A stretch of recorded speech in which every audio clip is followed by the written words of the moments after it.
안녕하십니까.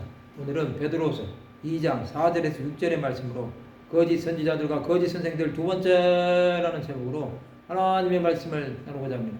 본 말씀은 하나님이 범죄한 천사들을 용서하지 아니하시고 지옥에 던져 어두운 구덩이에 두어 심판 때까지 지키게 하셨으며 옛 세상을 용서하지 아니하시고 오직 그를 전파하는 노아와 그 일곱 식구를 보존하시고 경건하지 아니한 자들의 세상에 홍수를 내리셨으며 소돔과 고모라 성을 멸망하기로 정하여 죄가 되게 하사 후세 경건하지 아니할 자들에게 분을 삼으셨으며 하나님이 범죄한 천사들을 용서하지 아니하셨으며 그들은 사탄을 따라 타락한 것이며 이제 그들은 귀신이 된 것이며 또 그들은 어둠의 사슬에 묶여 지옥에 던져 어두운 구덩이에 두어 심판 때까지 지키게 하신 것이며 그들은 주 예수를 믿지 아니함으로 하나님을 떠난 것이며 하나님은 옛 세상을 용서하지 아니하셨습니다. 그것은 노아의 홍수 때 믿지 않는 사람들을 물로 심판하여 죽게 한 것이며 오직 그를 전파하는 노아와 그 일곱 식구를 보존하셨습니다.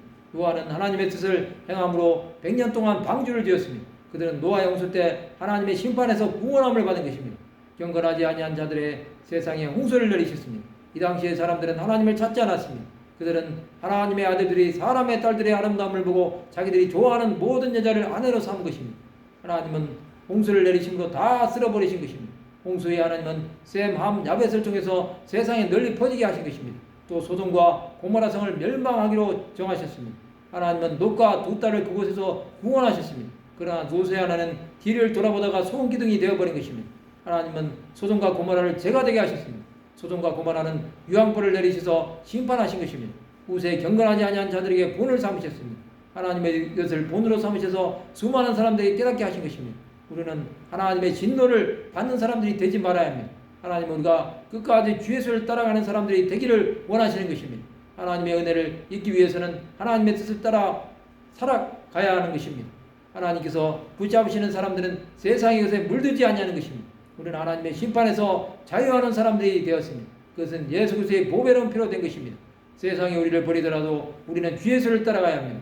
그것으로 살아가는 사람들은 주 예수가 생명임을 믿는 것입니다.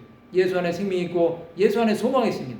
하나님의 심판의 때가 되기까지 오직 예수만을 전하는 삶을 살아가시기 바랍니다. 우리는 경건하게 살기로 결정해야 합니다.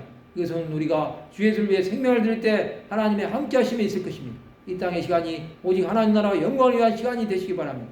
그렇게 살아가면 하나님의 은혜가 온 땅에 가득하게 될 것입니다. 그러한 주의 백성들이 되시기를 바랍니다.